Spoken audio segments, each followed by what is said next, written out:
The Outer Worlds 2, highly anticipated, exciting sequel to the bland, forgettable, no one really cares about it anymore, Outer Worlds 1.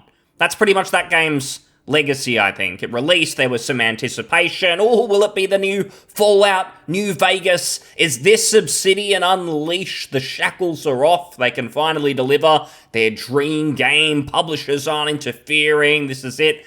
And the Outer Worlds was basically it. That was the best that they could do, apparently. Clearly far, far past their peak. Now we've had Avowed, which is more of the same in terms of just utter mediocrity. I mean, no one was really expecting anything from that game. If anything, it probably under-delivered. It doesn't even feel like an RPG, necessarily, not at least in the Obsidian way. It's missing a lot of stuff, pretty casualized. And now we're getting the Outer Worlds 2, and I think if this was releasing directly after the Outer Worlds 1, maybe there would have been some anticipation to sort of go, hey, if you even go back to Fallout, the original Fallout 1 on PC, it was a great game, I think, but kind of bare bones, pretty short, and then they expanded on a lot of things in Fallout 2. It was bigger, it was grander. Is this what we're going to get for the Outer Worlds 2? Could it be they've taken the feedback on board? This will be their dream game. This time, it's it. This is their last chance. They're going to nail it this time. Maybe some people would have thought that, but I think after Avowed, now expectations pretty much rock bottom. I mean, people just see Obsidian as the safe studio. They make games on a realistic budget. They've said this themselves. They're not out to really impress anyone. They're not out to make you love their games anymore. It's just, we're going to produce something. It'll play okay. It won't be broken. You'll get through it. You'll get to the end from start to finish. But you'll never really be wowed. It's just going to be acceptable. It'll be Game Pass fodder-worthy, but that's about it, because that's Obsidian's new design philosophy. They've got a low bar, and they don't want to exceed that bar. They don't want to impress anyone. They don't want like a Baldur's Gate 3 moment where people go, whoa, this is what you guys can do. This is incredible. Then gamers will expect too much next time. We can't have that. Just keep on going with the mediocrity. That's what that studio is now known for. But the Outer Worlds 2, it was announced, I think it was a couple of years ago. They basically showed nothing. It was another hilarious trailer where it was the exact same jokes. That certainly didn't get old. They certainly didn't beat them to death with a dead horse, did they? So it's going to be more of the same, it seems like. It just seems these days, yes man studios, no one in the team is going to put their hand up and go, hey, normal people are going to get sick of these Reddit tier jokes. Just make a good game, make a good RPG, have it stand on its own 2 feet where it can be funny, but there's at least lore that is somewhat serious so we can actually get invested in the world, in the characters, what's going on. If it's just the same Reddit jokes, that's why no one gets invested and sees this as a totally forgettable series at this point. But they're going on with it, and we got nothing for ages, but now they have announced the big Xbox deep dive, I think in June. So we're going to get more. It's like its own direct for the Outer Worlds 2, big Xbox day. They're going to announce a lot of other stuff. But IGN also today have released 11 minutes of exclusive footage. So we get to see it with our own eyes, actual gameplay, not a CGI trailer. It is, of course, IGN, so you have to sort of put the shilling filter on and just take a lot of what they say about, oh, it's incredible, it feels so different to the Outer Worlds 1, this is the next step, this is it. You've got to look past that and just take the footage on its own and draw your own conclusions. Because what I could say is, as usual with these modern Obsidian games, nothing really looks bad necessarily, but it feels like they're focusing on the wrong things. And I have the same attitude to Bloodlines 2, where there's all this talk about, let's improve the combat, let's make that as exciting as possible, bring in a new audience and so on. But they lose sight of why people love their games in the first place. In Bloodlines' case, people love the writing, and I think it's the same with Obsidian.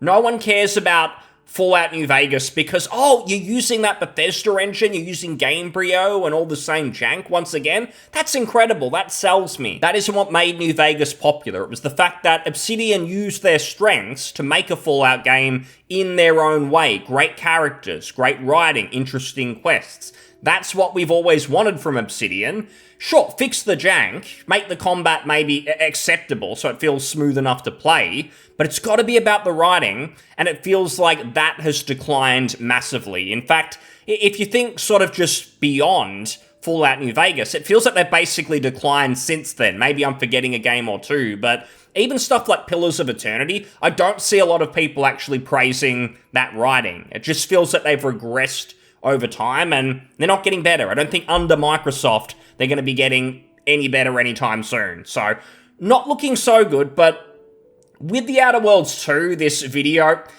I found it kind of boring. Maybe it's just maybe just watching IGN play a quest. It's so slow. Is that on purpose? But the way they just sort of crawl through everything, I guess they're trying to show off the game in the best light possible. You don't want to rush through and so on. Maybe they've only got so much time.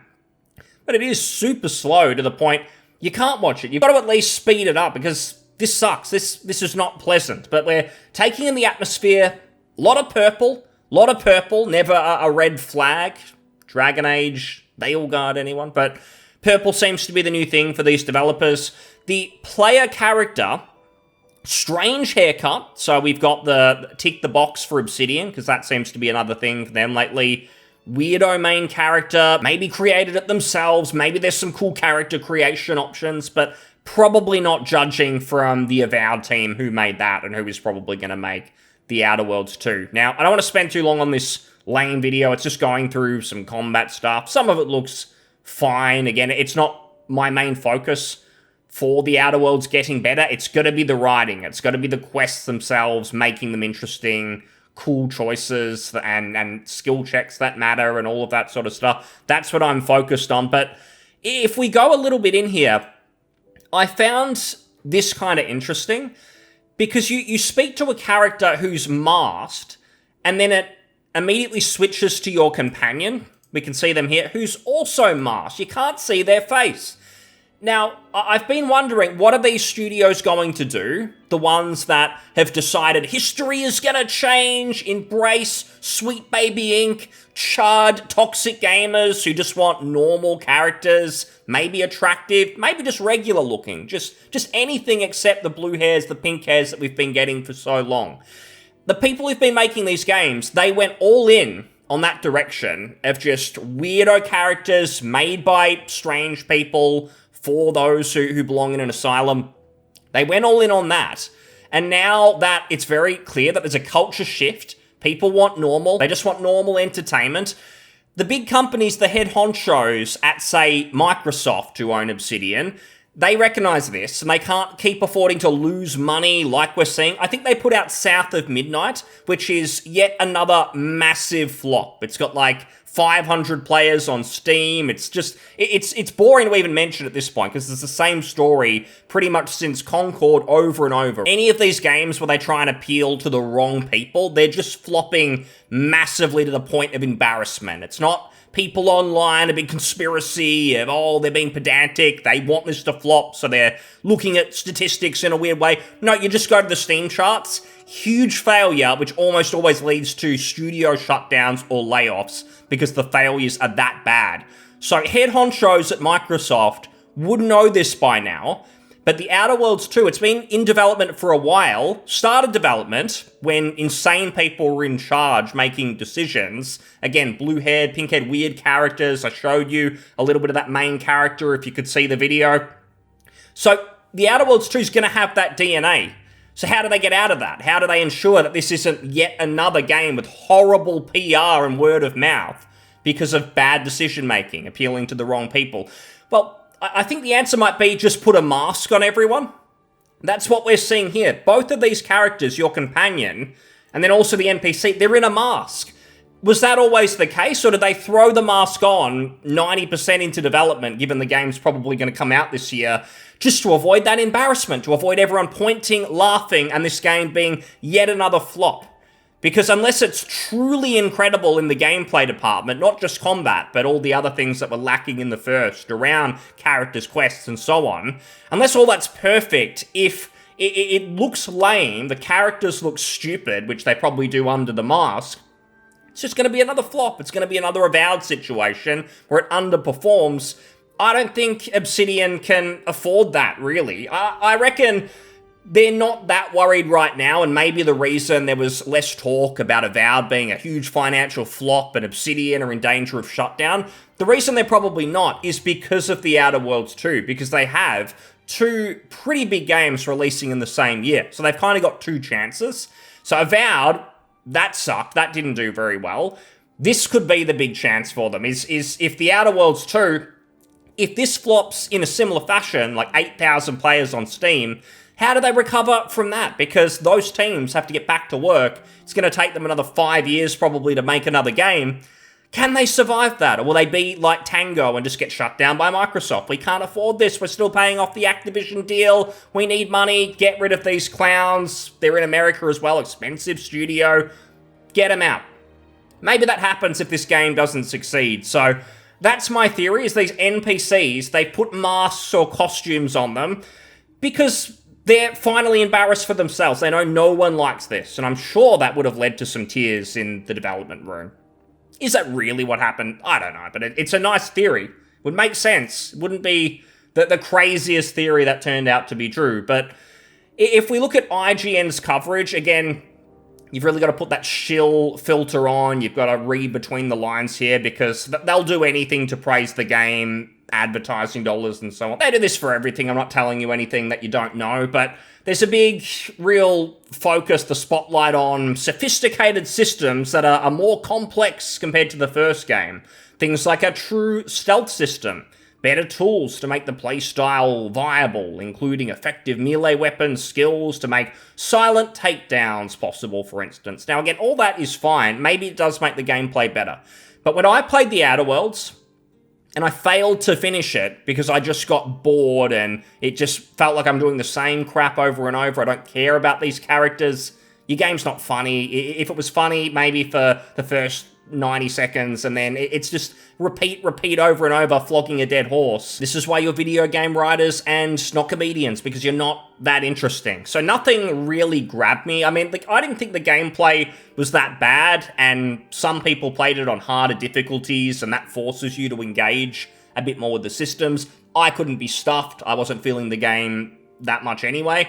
So they're apparently improving a lot of the gameplay. They mentioned gunplay a little bit later as well, but even this stuff, if it's better, and it kind of looks better in the video, sure, a few years have passed, they can focus on some of these improvements, it's fine. I don't think it's going to save them, unless it's really clear that the characters have gotten more interesting, the companions are better, it doesn't just feel like run-of-the-mill kind of Starfield tier companions. I mean, Outer Worlds, there's some comparisons to Starfield if you take away the stupid open world, randomly generated stuff. Like, if you just look at the characters and story and quests in Starfield and the Outer Worlds, kind of comparable in just being mediocre, basically. I see them as kind of cut from the same cloth, and I think player reception kind of suggests that. The Outer Worlds was never like a huge flop that everyone was laughing at or anything, like Starfield, which got embarrassing for Bethesda. But I think that was really just because people were so underwhelmed with the Outer Worlds. No one really cared to talk about it. It wasn't that bad. It wasn't that good. People just forgot about it, basically. But really, unless they can get across that they've improved the writing, they've brought in people who know what they're doing, I don't think people are going to be that interested if the gameplay is a little bit better in the action department or the stealth department or whatever. Most people won't care about the stealth. 90% of people are just going to run and gun their whole way through the game, and they're going to ignore most of the mechanics. That's what most console gamers and stuff are going to do. That's what they're there for when it's an FPS and you've got a gun. They're not going to engage with all these systems that much. That's just the truth. So there's a bit more on stealth stuff, and again, it's fine. It's probably going to be cool, but it's not going to make or break the game, really. There are several interlocking systems that factor into how you're able to play, leaning more into the RPG elements that make up specific character builds. So stealth and those immersive sim sensibilities aren't the only way gameplay is expanding in the Outer Worlds 2. We'll see how level design goes there. If they're talking immersive sim stuff, is it going to be kind of like, I think, Cyberpunk got some of that right, where some of the level design, it did feel like kind of mini Deus Ex in an open world with little Deus Ex elements. Not full on with the level design, but it was kind of there. I don't even know if Outer Worlds is going to get as good as that, really. And Cyberpunk isn't as in-depth with Deus Ex, given it's a different sort of game. It does mention improving gunplay was a major focus for Obsidian, citing Destiny as a touchstone. I find that interesting. They may actually look up to Bungie with Destiny as like a big influence for themselves, because something I know the Destiny developers are very big on is not impressing their players, getting them excited, releasing an expansion that changes everything. Oh my god, this is incredible. We thought we knew Destiny. This is like a new tier. The Destiny developers go out of their way to not do that. They make one thing extremely clear, which is never over-deliver. That's their design philosophy. And that just sounds like Obsidian these days as well. Never over-deliver. If anything, under-deliver. Get people to think, this wasn't that good, was it? Maybe they'll do a bit better next time. Maybe I better buy the next one. Surely they're going to improve and we'll finally get the new Fallout New Vegas. That is Obsidian 101 these days. And seeing that they're focused on gunplay, if anything, reminds me of like 10 years ago with Fallout 4, where that team, Bethesda, were talking about wanting to use Doom as an influence, the new Doom games, and make the FPS combat way better than in Fallout 3. Sounded fine, but then Fallout 4 comes out, and yeah, the gunplay is better, but it feels less like an RPG, and that's not just in the gun department. It felt like they went further and further away from an RPG than they've ever gone before, because they were probably more focused on action, fun, in that vein. And I do find it kind of fun, but in terms of being an RPG, it's a massive letdown.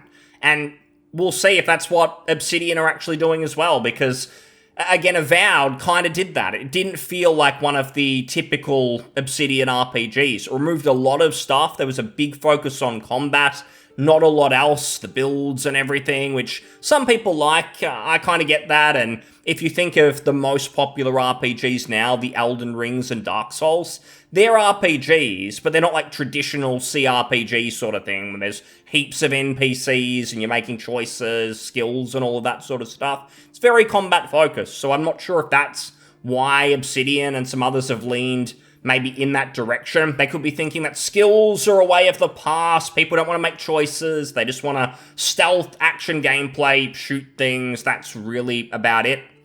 I don't think that's going to work out for them. I think they need to know their strengths, which was the writing. It was making actual choices, picking your skills, and that affects your playthrough and everything. That's what they used to be good at. If they move to combat-focused direction, I think they're just going to be in a situation of trying to please everyone and being a master of nothing. They're going to get nothing right. Their shooting, even if they improve it, it's not going to be good compared to actual shooters and people who are focused on that. So if this is just the rest of the game's great and now they want to improve the shooting, absolutely fine, but I've seen this before where they're probably just focused on the wrong things. And so they mentioned down here, there isn't much to share on the story front as of yet, let alone the context around the quest in the NRA facility. So the quest in the 11 minutes of footage, this person doesn't even know what it's about and what's really going on. But we do see how conversations have been tweaked slightly in the sequel, because in the gameplay video, there's a moment where we confront Exemplar Foxworth, who survived the cultist takeover of the place. She's bleeding out, and you can help patch her up based on your medical stat, or respond depending on your guns or melee stats. Although we couldn't dig into companions in more detail, this part also highlights the new companion named Azza. That's another one in a mask. A former cultist who's a bit frantic, but joins you to seemingly help undo what they've done. So they talk about you're making choices, you're using skills. The issue in the Outer Worlds 1 is it had all of that. Actually, on paper, I think the Outer Worlds sounds like a good game. Like, if you just got AI to describe the Outer Worlds to you, and you'd never heard of it, you'd never played it, you would probably think it's up your alley and it's going to be a fantastic game. You could ask a million questions, and every response that you get back would probably be, that sounds really cool, you can do all that stuff. This sounds like an old school game. This is fantastic. But then you actually play it, and it's like, yeah, again, on paper, it sounds good, but it just doesn't really come together to be something interesting that you really want to play and you're getting excited about, and you can't stop thinking about it when you shut the game down for a bit and take a break. You just don't care. So it sort of shows that when you've got a game that, sure, technically it's all good, but it doesn't have any soul to it. It feels, ironically, like just a corporate soulless product, which is what it was trying to spoof. Doesn't quite work. So doesn't sound like they're actively removing any of those systems from the Outer Worlds 1, which are fine. I don't think the systems are really the problem. I'm glad they're not removing these things. But this all has to be complemented by much better writing, character designers, all of these things, quests and so on. And the footage that they've shown so far, sure, there's no way they're probably going to get across that the game's massively improved in 11 minutes. They just want to show probably the graphics off and a few of these new systems. But until we actually see serious improvements in the areas that should be Obsidian's strengths, I don't think any of this really matters all that much. And just lastly, they mention here as well that the Outer Worlds 2 looks to be a fully realized version of what it was trying to build with the first one. In addition to checking it out early, I spoke with folks at Obsidian to get insight on a ton of the features, the vision that drove this sequel. It seems keen on wielding the RPG roots of the studio's past, while considering what a modern first-person RPG can be in the vein of a Fallout. And to be clear, they often referred to Fallout New Vegas as a touchstone when making the Outer Worlds 2, so my hopes are certainly high.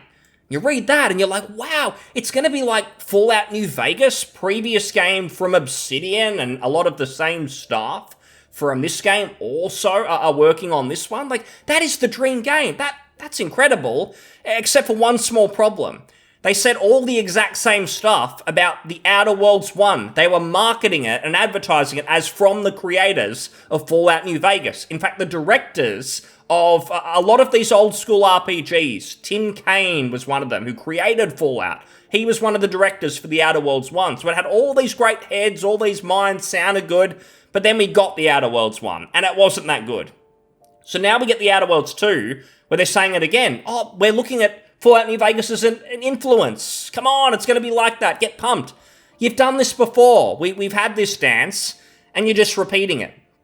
Nothing I've seen, nothing they talk about suggests that they've really learned it all. In fact, if you watch Tim Kaine's videos on YouTube about game development, I think some of them are really interesting. They're a fun watch, but I don't think he's very self-aware with the Outer Worlds. In fact, he sort of hand waves any criticism about it and suggests, reading between the lines, that it's just angry online gamers. And in fact, reviews are good. The critics said it was good. Steam reviews, who will say anything that even functions is good. It'll end up mostly positive. It's only a controversy, I think, that really drives down Steam reviews. Most people are easily pleased. That's the truth.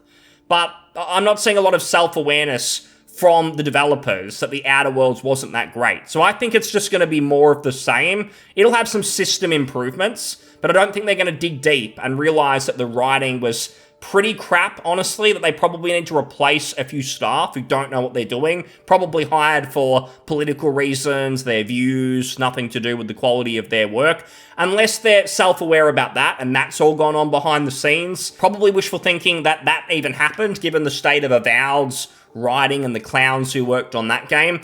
I don't have high hopes. We've obviously got the showcase in June, I think it was, and that's maybe going to answer things. Will this put Obsidian back on the map? They've learned, they're ready to get into it, be one of the big RPG developers again? Or is it just going to be more of the same, Obsidian on the decline, should have seen it coming because of Avowed, and maybe Microsoft turn the lights off at the end of the year? We'll see. It probably has to be one of those, and we'll find out very soon. Thanks for listening. I'll see you on the next one. Cheers. Bye.